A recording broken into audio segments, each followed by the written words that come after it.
Bonjour et bienvenue dans Big Boss, votre rendez-vous avec le monde économique en partenariat avec l'Écho. Bonjour Paul. Bonjour Marie-Noël, bonjour à toutes et tous et bonjour à vous. Bruno Pfalzgraf, vous êtes notre invité aujourd'hui. Bonjour. Bienvenue sur le plateau de Big Boss. Vous êtes le nouveau directeur général de Caméléon. Nouveau, mais alors vraiment nouveau, ça fait maintenant combien ? Quelques mois. Ouais, Quelques mois.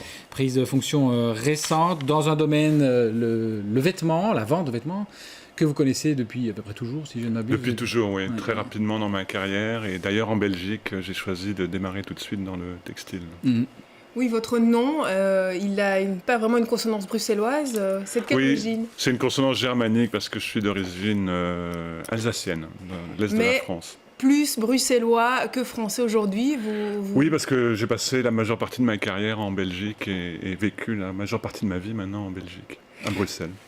Alors, on appelle Caméléon, on va voir en image que c'est très rapidement, mais Caméléon, c'est un comptoir privé. C'est un peu l'idée du comptoir privé. C'est quoi ? Rappelez-nous un peu en deux. C'est réservé à une communauté de membres, donc il faut être membre de la communauté Caméléon pour y faire son shopping, mais c'est une communauté très ouverte, où on accepte régulièrement, et particulièrement en ce moment, des nouveaux invités. Et c'est un endroit où on trouve des marques. Il faut se faire parrainer, quoi. Oui, on peut se faire parrainer, et même il y a un accès relativement aisé par Facebook à la communauté des membres. Ouais, donc c'est une vente privée, comme on dit en bruxellois, c'est-à-dire Oui, je comprends bien. le nom. Je comprends bien la légion bruxelloise. Non, parce que la façon dont on va s'occuper d'eux est particulièrement privée, je le dirais, et on va les aider à trouver ce qui leur fait plaisir.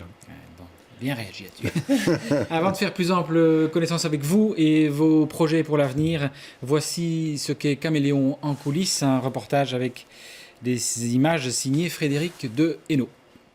Votre attention s'il vous plaît, nous ouvrons les portes, une bonne journée à tout le monde. 10h du matin, les allées de Caméléon se remplissent. Déjà 7 ans que l'entreprise spécialisée dans la vente privée de vêtements de grandes marques à prix réduit est installée avenue Ariane à Woluwe, le premier magasin éco-construit d'Europe. C'est donc les pieds dans l'herbe que nous retrouvons l'un de ses fondateurs. On est toujours chez Caméléon ? Alors on est toujours chez Caméléon, on est sur le toit du bâtiment. Le bâtiment a toujours eu une ambition écologique, avec un projet écologique principalement sans air conditionné dans le bâtiment, mais il y a aussi eu un projet de biodiversité ici sur le toit, avec cette toiture verte, avec un potager urbain, avec des ruches. Ça offre un cadre de travail hallucinant et de qualité au personnel. Malheureusement, c'est un lieu qui n'est pas accessible au public. Autre lieu inaccessible au grand public, la partie bureau. Dans les bureaux, il y a plus ou moins une vingtaine de personnes qui travaillent. Ici, on passe à travers toutes les fonctions administratives, comptabilité, finance, informatique, pour arriver au cœur du métier, c'est-à-dire le département des achats, avec des acheteurs qui voyagent, font le tour du monde et vont dénicher des produits en Italie, en Allemagne, en Angleterre et en Belgique. Des achats qui désormais ne se retrouvent qu'en rayon. Caméléon a dû abandonner son service de vente en ligne qui a poussé la société dans le rouge en 2013. S'en est suivi une procédure en redressement judiciaire et le licenciement d'une centaine de personnes. Aucun département n'est épargné. Malgré cette réalité pesante, Augustin Winnie poursuit la visite avec conviction. On a aussi vraiment une autre activité importante dans ce bâtiment, c'est la logistique, c'est-à-dire que Harris et Osmani ici réceptionnent la marchandise, la comptent et surtout posent les étiquettes qui seront reconnues aux caisses. Et ça représente quelle masse de produits tout ça ? On vend dans ce bâtiment près de 1 million de produits par an. Des produits qui partiront aussi vers Genval, le deuxième magasin de la marque, qui à lui seul réalise 1/5 du chiffre d'affaires. Retour à Woluwe, au cœur du stock. Les réserves dans le bâtiment sont assez importantes par rapport à la surface de vente, mais il faut savoir que sur un week-end, parfois on peut vendre jusqu'à 30 000 pièces. Et donc il faut avoir des pièces de réserve à proximité qui seront très rapidement absorbées par le magasin sur un week-end. Et parmi les vêtements, on trouve aussi de la décoration. 20% du magasin y sont dédiés. Aujourd'hui, Caméléon compte une soixantaine de vendeurs et un peu moins de 300 000 clients membres, un chiffre en baisse depuis 2010. L'ambition pour demain, c'est de renforcer le concept actuel, de le rendre rentable et de le répliquer, probablement avec l'ouverture prochainement de nouveaux points de vente en Belgique. Mais avant de parler de l'avenir de Caméléon, parlons de vous, Bruno Pfalzgraf. Alors, il faut le dire, on est venu un peu vous chercher chez Caméléon. Oui, en effet. En fait, j'ai fait mieux connaissance avec Caméléon dès ce printemps. Il y avait une réflexion sur le département achat sur laquelle je suis intervenu en tant que consultant. Et j'avoue avoir été assez passionné par cette mission, avoir discuté à cette époque-là avec les fondateurs, avec les investisseurs qui étaient derrière Caméléon. Et assez rapidement, ils m'ont proposé de prendre un rôle un peu plus important qui me séduisait beaucoup après cette première approche.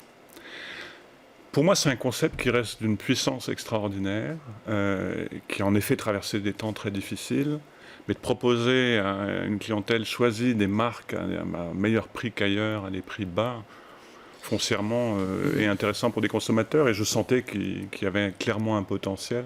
Et comme je vous le disais, maintenant ça fait quelques mois que je suis en place et que je vois ce potentiel pouvoir se réaliser. Avant vous, il y a eu un autre directeur général qui a tout de suite presté 10 mois, si j'ai bien compris.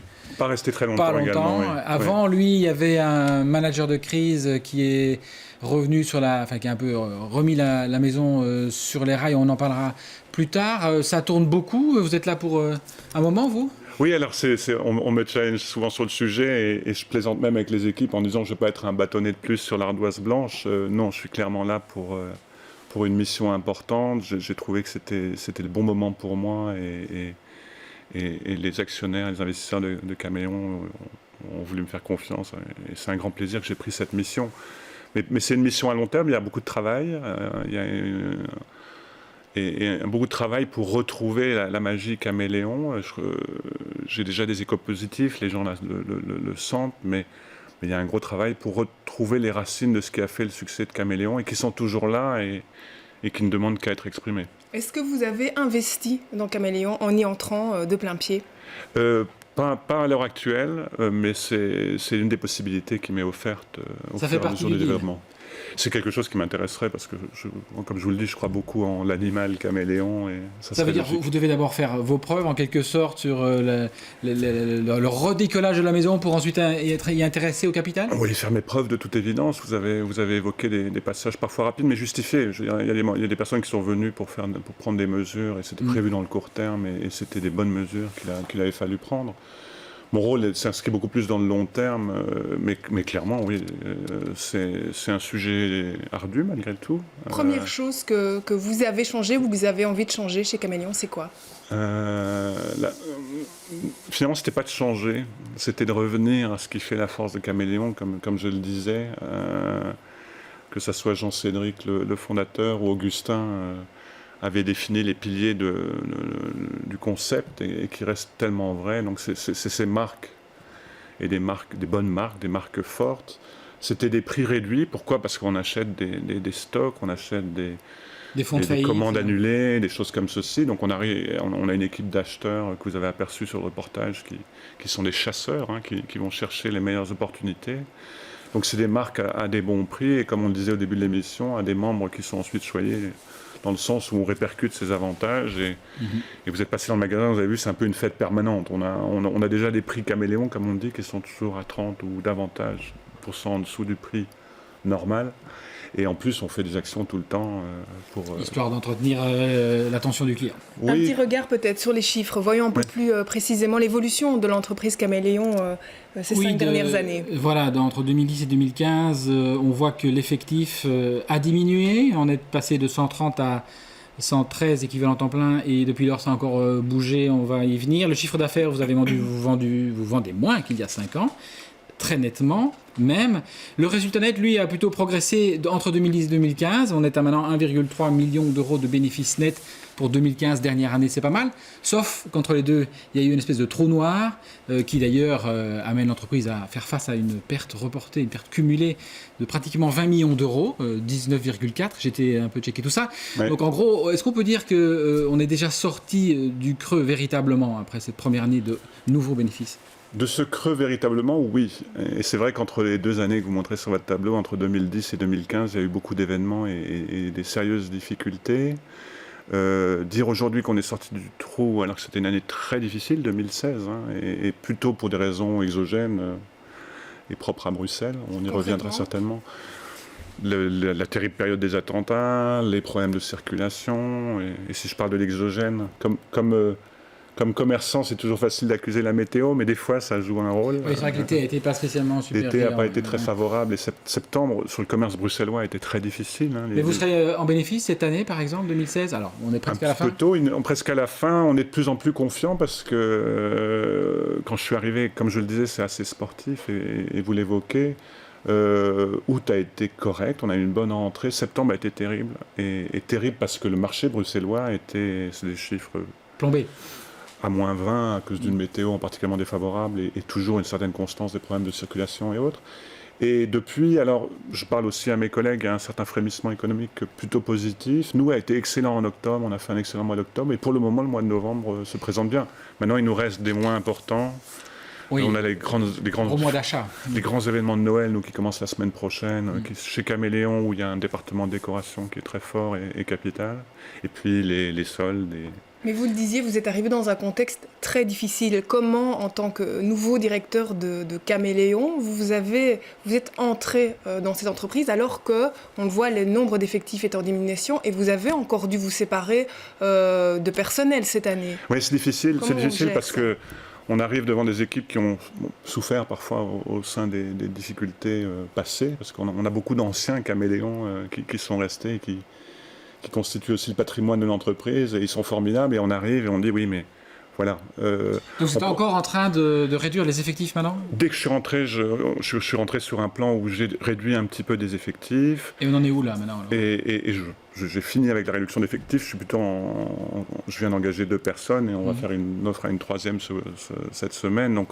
Mais vous avez surtout, en fait, vous vous êtes séparé des personnes qui avaient le plus d'années d'ancienneté chez Caméléon, si je comprends bien. C'était ça, pas nécessairement. C'est une évolution du modèle de Caméléon qui fait que, on a regardé où les postes étaient les plus nécessaires. Et c'est vrai que c'est difficile d'arriver avec ce discours. Mais je l'ai expliqué de la manière suivante. Le marché était très dur. Quand je parle d'un -20 au mois de septembre, c'est assez étonnant. Je veux dire, je suis des panels depuis mes 20 et quelques années de carrière. C'est assez exceptionnel. Ça serait presque criminel de ne rien faire et de ne pas s'adapter à la réalité du marché. Donc il fallait l'expliquer. C'est pas facile à expliquer aux personnes qui doivent partir, mais c'est aussi pour que l'entreprise puisse continuer à aller de l'avant. Et je dis pas tout est rose aujourd'hui, c'est difficile pour les équipes qui ont vu des gens qui connaissaient bien partir. Mais aujourd'hui, c'est fini, cette vague de licenciements ? Oui. Vous pouvez le garantir, l'emploi va rester stable pour l'année 2017 ou pour l'année 2016, je dirais, on est sur un business, donc les choses peuvent bouger dans un sens ou dans un autre. Vous avez vu, dans l'environnement économique n'est pas toujours facile, à Bruxelles ou ailleurs, quand on voit qu'une enseigne, même comme Marks & Spencer, après 1 an et demi, ferme son magasin. Donc, il faut se méfier sur une visibilité. Mais clairement, notre objectif est plutôt de renforcer les équipes et de repartir de l'avant. Encore une fois, ces dernières semaines, mais on ne parle que de quelques semaines, sont plutôt encourageantes. Pas trop mal. Quelles leçons tirer du passé, puisqu'il y a eu sous ce développement, à un moment donné, Caméléon s'est lancé, peut-être à corps perdu, dans la vente en ligne, l'e-commerce. Et puis voilà, c'est un petit peu ce qui a mangé les ressources de la maison, ce qui fait qu'il a fallu passer par la case réorganisation judiciaire, le concordat, rééchelonner les créances, enfin bon, c'est du sérieux. Quelles leçons tirez-vous de tout ça ? Vous avez voulu grandir trop vite, pour le dire en 2 mots ? Oui, alors, je ne suis peut-être pas la meilleure personne pour faire vraiment l'analyse de tout ce qui s'est passé. Évidemment, je me suis renseigné, j'ai parlé à beaucoup de personnes pour comprendre ce qui avait pu se passer. Je peux vous en dire la lecture que j'ai. D'autres personnes pourraient encore en parler également. Clairement, c'était difficile de négliger l'Internet à ce moment-là. Et il fallait probablement investir dans l'Internet. La façon dont ça a été fait et l'apport de capital que ça requérait pour un business qui était encore de taille relativement modeste, et c'est un business relativement local, Caméléon, en effet, a posé problème pour l'entreprise. Changer trop vite d'échelle, en somme. Oui. Ça veut dire que c'est fini pour vous, l'Internet ? Caméléon ne va plus jamais se lancer parce que... Ça serait une aberration de le dire. Je veux dire, qui se passe d'Internet aujourd'hui ? Nos clients vont aller vérifier notre site, nos offres, et on communique avec eux à travers Internet. Quand ? Dans 1 an, 2 ans, 3 ans ? Alors aujourd'hui, on ne vend plus sur Internet. On revendra probablement un jour sur Internet, mais encore de manière plus importante, on doit réinvestir sur Internet en général. Je ne suis pas très fier de notre site aujourd'hui parce qu'on apparaît au plus urgent. Mais clairement, dès maintenant, on va commencer à réinvestir. Internet, c'est aussi la gestion, c'est pas un très beau mot, mais l'entretien de notre clientèle et les contacts qu'on a avec notre clientèle et qu'on leur envoie les bons messages quand ils ont envie de les entendre. Donc il y a déjà tout ça. Ouais, mais c'est pas de la vente en Donc ligne, c'est par pas contre. non définitif au monde de l'e-commerce, si j'ai bien compris. On aurait pu croire que chat échaudé craint l'eau froide, mais vous restez optimiste. Probablement certains le craindraient aujourd'hui. On peut trouver des formules. On ne sera pas, comme on dit, dans notre métier, un pure player, comme on a pu envisager de l'être à un moment. Mais je pense qu'à l'avenir, que ce soit un retailer, enfin un commerçant, aura toujours une facette Internet de manière plus ou moins importante à son business, mais on ne peut pas l'ignorer, c'est pas possible. Alors on va vous montrer une petite image. Oui. On va voir si ça vous évoque quelque chose. Regardez les images dans votre petit écran. Vous connaissez cet endroit? Bien entendu, oui. Vous bien y avez entendu. été? Oui, également, et bien entendu. C'est Docks Bruxelles, bien sûr, le nouveau centre commercial qui vient de s'installer donc dans le nord de la capitale. Alors, est-ce que c'est un projet comme celui-là, ça peut faire peur à Caméléon? Ça a inquiété certaines personnes, davantage certaines personnes de mon entourage chez Caméléon que moi-même. Moi, d'abord, j'étais très curieux comme bruxellois d'aller le voir, parce que c'est quand même un des grands projets et beaux projets. Je suis allé le voir, j'avoue vraiment avoir été impressionné. Je trouve que c'est un bâtiment remarquable, un assortiment d'enseignes remarquable. Donc, ça m'intéressait. J'écoute mes équipes, donc je suis aussi allé voir, on m'a dit, il y a quand même Docks, l'ouverture et tout, est-ce que ça peut nous... Ça craint, quoi. Est-ce que ça peut nous perturber? Donc, bon, pas d'a priori, je suis allé voir et j'en ai parlé à pas mal de monde. En fait, non. Ça marche bien. Hein. Je connais bien les gens du métier et je trouve que c'est encore une fois une belle réussite. Je pense que c'est plus un centre, en dépit de son cadre assez remarquable, qui fonctionne très bien sur l'entrée de gamme. Et je vois qu'il y a sur vos petits films des fils à l'entrée. J'ai pu voir que Kiabi, qui est une enseigne que je connais bien, faisait des chiffres d'affaires records sur cette année. Mais c'est un produit différent du nôtre, puisque nous, on est plus sur de la marque. On est aussi sur du bon prix, mais sur de la marque. Donc, on est quand même sur des paniers plus élevés.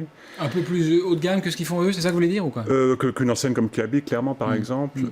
Et c'est vrai qu'en fait, on ne l'a pas senti du tout, puisque je vous le disais, on est dans nos chiffres, on est en progression par rapport à l'an dernier sur le mois d'octobre. Même pas peur, si on vous entend.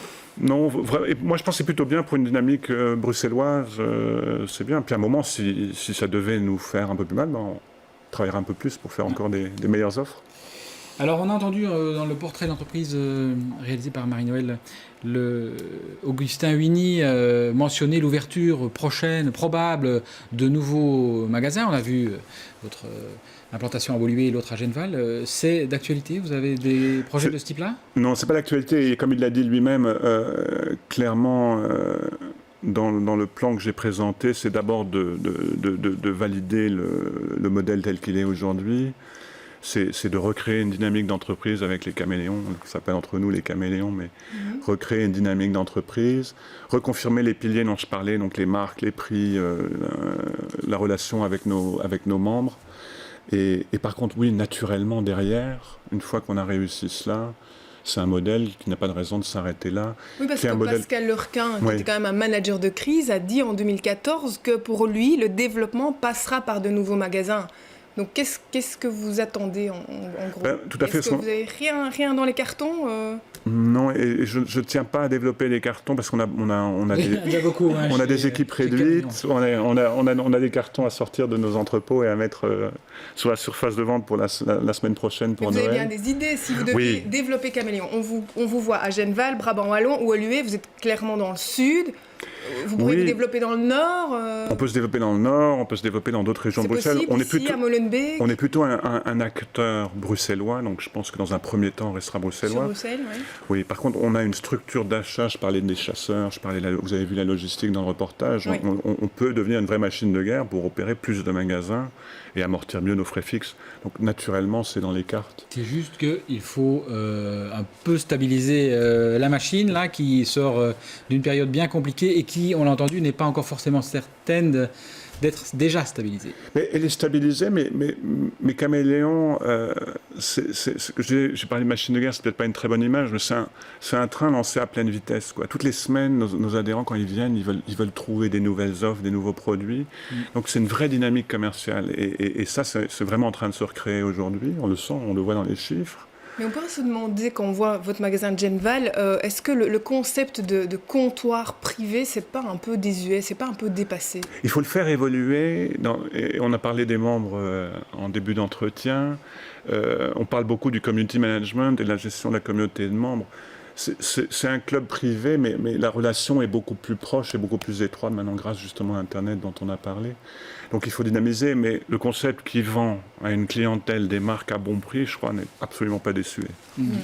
On va plonger dans l'éco pour revenir un peu sur un thème d'actualité qu'on a évoqué en début d'émission, un article qui parle mobilité, Paul. Oui, entre autres sujets, sur la mobilité, eh bien, il y a ce plan régional de développement durable, espèce de grand schéma de développement bruxellois, qui vient de sortir avec un nouveau métro, des nouvelles lignes complémentaires. Ça ne vous concerne pas directement, cela dit, mais qui signale aussi des tas de mesures, qui contient des tas de mesures qui annoncent un peu la fin de la voiture reine à Bruxelles, avec cette citation notamment: « Seuls les tunnels indispensables pour la fluidité du trafic sont appelés à être maintenus. » Il y aura des tas d'entrées de Bruxelles qui vont être réduites. Enfin bref, on fait un peu tout pour limiter la place de la voiture dans Bruxelles. Est-ce que ce n'est pas un peu un piège pour vous qui êtes très, j'allais dire, voiture dépendant?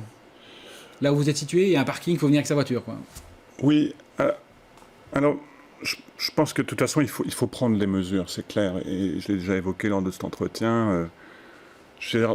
Quand je vois sur mes caméras ou quand je descends dans le magasin le trafic, je peux vous dire si à la limite il y a un bouchon sur le ring à hauteur de Zaventem, parce que je vois mon trafic se réduire immédiatement.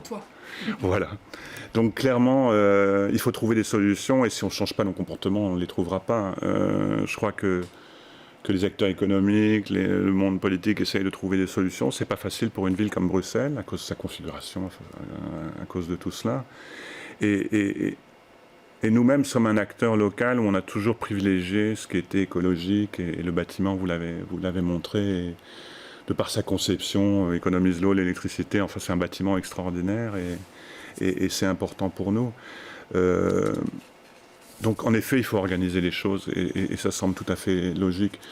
Donc quoi, on dit moins de voitures à Bruxelles, vous dites OK, alors que là où vous êtes, on ne peut pas dire que vous êtes bien desservi en matière de transport en commun. Oui, mais on parle de 2040, hein, c'est bien cela. Oui, mais c'est mais les bouchons, c'est toujours que les voyez sur vos écrans. Et 2040, je veux dire, pour moi, c'est une problématique immédiate, je suis d'accord avec vous, mais en 2040, on sera peut-être tous dans les voitures électriques qui passent devant chez vous pour vous amener chez Caméléon, quoi. Je veux dire, c'est une évolution assez logique. Est-ce que vous êtes bien situé dans Bruxelles, c'est-à-dire relué, mais vraiment calé le long de l'autoroute 40, assez loin donc des centres et des connexions, des points de connexion? Mes clients, en tout cas, adorent. Ils adorent parce qu'ils viennent le week-end, ils ont le parking, c'est quand même près de tous les points d'accès, ils s'installent. Donc oui. Donc est-ce que vous n'êtes pas en train de dire, vous êtes un bâtiment éco-construit, mais en même temps c'est la voiture qui vient jusqu'à vous? Est-ce qu'on n'est pas un peu en contradiction? En contradiction. Oui, il faut quand même pouvoir porter ses courses, en effet. Et c'est vrai que chez Caméléon, les gens achètent beaucoup, donc c'est vrai que parfois il faut un coffre pour y mettre les produits. Ceci dit, la mobilité, c'est vraiment une épine dans votre pied quand on voit les travaux boulevard de la Wolu, le problème des tunnels. Vous l'avez ressenti chez Caméléon? Oui, ces derniers mois? on l'a ressorti. Le chiffre d'affaires aussi en a souffert concrètement? Oui, c'est clairement une variable. Quand je vous dis que si c'est bloqué à Zaventem, je vois moins de trafic dans mon magasin. Si j'ai moins de trafic, j'ai moins de chiffre d'affaires, même si j'essaye d'améliorer ce qu'on appelle dans le commerce la conversion, et de convertir les gens qui sont dans le magasin. Mais généralement, les gens qui viennent chez nous achètent. Donc le trafic est une donnée très importante de notre business. Et c'est vrai qu'on est bien sorti des moments difficiles de Caméléon. Mais cette année, on a eu d'autres difficultés à cause d'autres raisons. Les attentats notamment? Les attentats nous ont bien sûr affecté, plus Woluwe qui a plus souffert que Genval, qui fait une très bonne année. Mais clairement, oui, ça a un impact. Autre actualité sur laquelle on voulait vous faire réagir, c'est l'élection de Donald Trump à la tête des États-Unis. Quand vous êtes réveillé cette semaine en apprenant cette nouvelle, ça vous a fait quoi? Je me suis réveillé tôt ce matin-là, et donc ça a été une surprise, comme pour tout le monde, un choc. Les Américains disent un election hangover, donc une grosse surprise. Bon, comme tous les Bruxellois, je crois que j'aurais beaucoup de choses à dire sur le sujet, mais ça n'intéresse probablement pas les... Et en tant que chef d'entreprise? C'est ça, d'un point de vue business, moi sur l'aspect local à Bruxelles de notre enseigne, pas directement.